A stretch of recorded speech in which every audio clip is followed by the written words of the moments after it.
مبشر صاحب میرا بچہ محمد معاویہ 12 سال کا ہے، اس نے میرے کلیجے کا ٹکڑی کر کے رکھ دیے۔ 7 محرم کی بات ہے، 8 کی میں نے واسو جانا تھا اور جھنگ جانا تھا۔ عصر کی نماز کے بعد میرا بیٹا مدرسے سے پڑھ کے آیا اور کہنے لگا بابا، میں نے کہا جی، کہا وہ میرے دوست ہے نا، تھوڑا سا خلاقی بولتا ہے، دعا کر اللہ اس کی زبان کے لیے ختم فرمائے، کہہ دو آمین۔ کہنے لگا بابا، میں کہا وہ میں نے جو ہے نا اپنا نام اپنے دوستوں کو کہا کہ 9-10 محرم کو 2 دن مجھے معاویہ نہ کہنا۔ میں نے کہا کیوں؟ میں نے کہا کیوں؟ کہ بابا وہ ہماری گلی سے نا وہ گزرتے ہیں نا، وہ اور ہماری گلی سے مجلس ہوتی ہے دائیں میں گزرتے ہیں، تو میرے دوست مجھے کھڑے ہو کے کہ معاویہ، تو میری وجہ سے محمد کے معاویہ کوئی گالی نہ دے۔ میں نے کہا میرا کوئی اور نام لینا، مجھے معاویہ نہ کہنا کہ میرے نام کی وجہ سے نبی کے معاویہ پر انگلی نہ اٹھ جائے۔ میں نے کہا پترا، اللہ کی قسم تیرا یہ جملہ میرے رب کو پسند آ گیا تو تیری ماں اور میرے لیے جنت میں جانے کے لیے کافی ہو جائے گا۔ اتنا میرے بچے کا ایمان۔ کہنے لگا، میں نے کہا 2 دن مجھے معاویہ نہ کہنا، میری وجہ سے ان کو کوئی گالی نہ دے دے میرے عزیز۔ یہ میرے بچے نے ٹی وی سے سیکھا، یہ میرے بچے نے موبائل سے سیکھا۔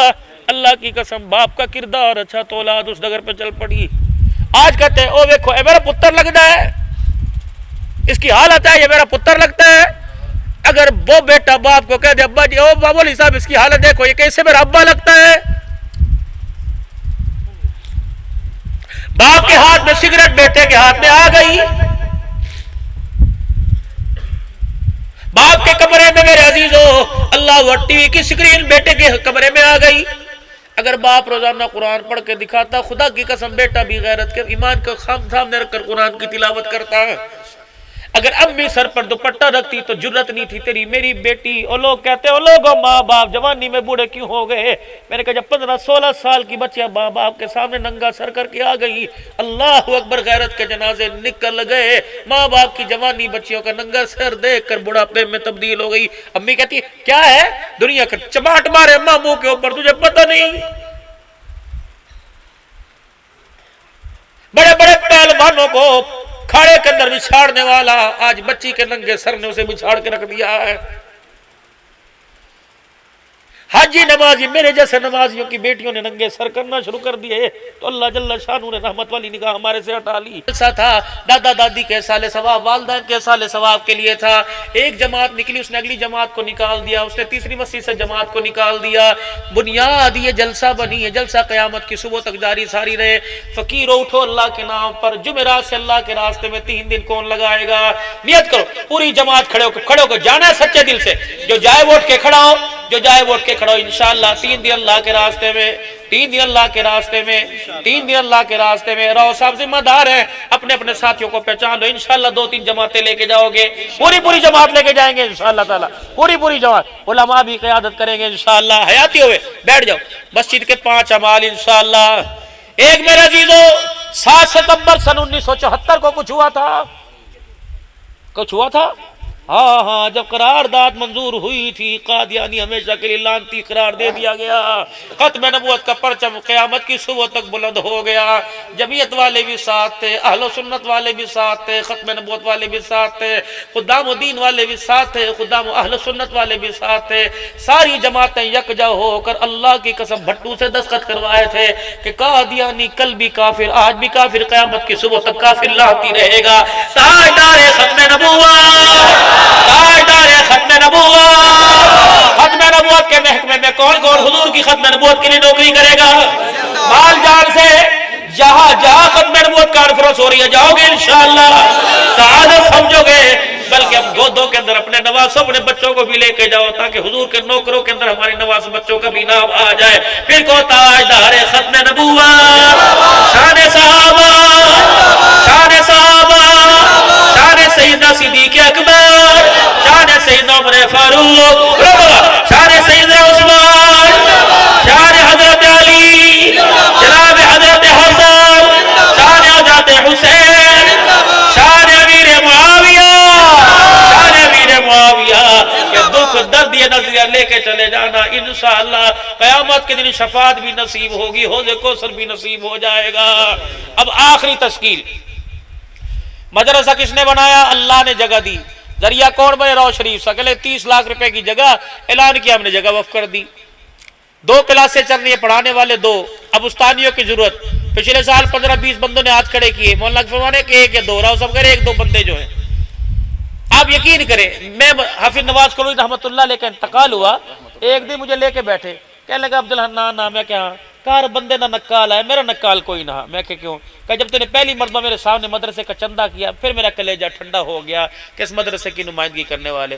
میں نے کہا یار لوگ بلاتے ہیں، محبت کرتے ہیں، اتنا احترام، اتنا ادب، چھوٹے گوشت، روٹی، زردے، وہ اتنی دور لینے آتے ہیں، اگر ملک کے مدرسوں کی آواز لگا دے تو میری شان کے اندر کون سی کمی آتی؟ جہاں پڑھے، جہاں ہم نے کھایا، جہاں پیا، جہاں سے ہماری پہچان ہوئی ہے، مدرسہ ہی تو ہے نا بھائی. اور یقین جانو، کیونکہ میں مدرسوں کی نمائندگی کرتا ہوں، سال میں اگر 365 دن ہے تو 1265 جگہ میرا پروگرام ہوتا ہے، تقریباً ایک دن میں 3-3 4-4 پروگرام. آپ یقین کریں، اور ہر جگہ مولوی صاحب مدرسے دی مول صاحب حال ہے، مول صاحب حال ہے. باقی حال مدرسے کے ایسے ہیں. زندگی کے اندر پہلی مرتبہ میں جامعہ عثمانیہ مرکز پیر محل کے، اور انشاءاللہ کبھی موقع ملا تو حالات ہی آپ کے پاس میں نے آنا تھا. ہمارے 700 من گندم لگتی ہے، 300 من بھی نہیں ہوئی، کہاں سے پوری کریں؟ ایک تھیلا، یہ سارے میرے پاس جمعہ پڑھتے ہیں، یہ حاصل پور سے، یہ شانی، سب لوگ جاتے ہیں جمعہ پڑھنے کے لیے، اتنی دور آتے ہیں فقیر کے پاس، کیونکہ خانقاہ کے نظام ہے. 50 کلو کا ایک تھیلا روزانہ لگتا ہے آٹے کا، کہاں سے لے کے آئے؟ کس کی محنتیں کریں؟ لوگ کہتے ہیں مولوی کھا گئے، انہوں نے کام بھی کوئی نہیں منگن. تو 500 روپے سے مدرسہ چلتا ہے تو ہم تمہیں 50,000 روپیہ مہینہ دیتے ہیں، 150 طالب علموں کو مدرسے چلا کے دکھاؤ. اساتذہ کی تنخواہ، معلمات کی تنخواہ. یہ بھی جو کورس ہوا یہ کس نے؟ مردوں نے کرایا. یہ کمپیوٹر سے ہوا، عورتوں نے، مردوں نے کورس. آج بندوں میں تقسیم، اسناد تقسیم ہوئی. کسی اسکول والے، کالج والے کو خیال آیا؟ کوئی نہیں آیا. بچے قرآن پڑھ رہے، حافظ بن رہے. کوئی مسجد آپ کی خالی ہے سالس میں؟ کوئی گاؤں میں، کوئی مضافات میں؟ بے شک سیلاب سے لوگوں کے گھر ڈوب گئے، لیکن مسجدوں کے اندر آج بھی اذانیں ہو رہی ہیں. پانی میں کھڑے ہو کے اذانیں دے رہے، پانی میں نمازیں پڑھ رہی ہیں. کون ہے؟ وزیر ہے، منسٹر ہے، اللہ ان کو بھی توفیق دے. لیکن یہی مدرسے کے دسترخوان پر دار روٹی کھانے والے ہیں. مدرسے بنے، مدرسہ عمارت کا نام نہیں ہوتا، عمارت میں ہونے والی تربیت کا نام مدرسہ ہے. پیسہ آپ کا خرچ ہوتا ہے، رقم آپ دیتے ہیں. کیا سمجھتے ہیں کہ 100 روپیہ دیا اور اللہ بھول گئے؟ آپ کا 100 روپیہ کسی کی 2 روٹی کا ذریعہ بن گیا، اور اس نے وہ روٹی کھا کر اللہ نے اسے انرجی، طاقت، آنکھوں کا نور دیا. اس نے 6 لائنوں کا سبق یاد کیا. وہ 70 سال تک جب تک یہ 6 لائنیں سناتا رہے گا، 100 روپیہ دینے والے کو ثواب ملتا رہے گا. 500 دینے والے کو ثواب ملتا رہے گا. کم از کم پچھلی مرتبہ میں آپ حضرات کے سامنے منت کر کے گیا تھا. مول صاحب تقریباً 3.5 لاکھ روپیہ ماہانہ خرچہ کہاں سے لے کے آئے؟ کہ 20,000 کا لوگوں نے ارادہ کیا تھا، 3.5 لاکھ بنتا ہے. اب لوگ تو سمجھتے ہیں نا روز شریف کے بعد بہت سارے پیسے آ رہے ہیں، میرے پاس 2,000 بھی آتے سوائے چند ایک کے. تو میرے چاند ایسا نہیں. ہر مدرسہ خلفائے راشدین، خلفائے راشدین، پیر صاحب بیٹھ، ہر ایک کا اپنا اپنا مدرسہ ہے. اب ضروری تمہارے سامنے عبدالحنان کی طرح سارے جھولی پھیلا کے مانگے؟ یہ تو مجھے احساس ہونا چاہیے. بچوں کی فیس کا مجھے احساس، بجلی کے بل کا مجھے احساس، کچرا دان اٹھانے والے کا مجھے احساس، گٹر صاف کرنے والے کا، برتن دھونے والی کا، صفائی کرنے والے کا، مجھے قرآن والوں کا مجھے احساس نہیں ہونا چاہیے؟ کبھی آپ نے گہرائی میں، تنہائی میں بیٹھ کے سوچا کہ مسجد کے امام اور مؤذن کی کتنی تنخواہ ہے؟ کیا اللہ ہمارے سے پوچھیں گے نہیں؟ خدا کی قسم ذمہ داری آپ لوگوں کی، کیونکہ آپ کی نمازوں کے، آپ کے روزوں کے. یہ 3 بجے کوئی پاگل ہے جو کھڑے ہو کے حضرات آدھا گھنٹہ رہ گیا، جلدی کرو، روزے دار ہو، اللہ کے پیارو، سحری کر لو. یہ کون ہے؟ اس کو مہینے کا خرچہ دیا؟ اس کو تو عیدی 10,000 روپے دیں گے، وہ 10 آدمی کو دکھا کے دیں گے، اور 10,000 روپے عیدی جی مولوی صاحب کو.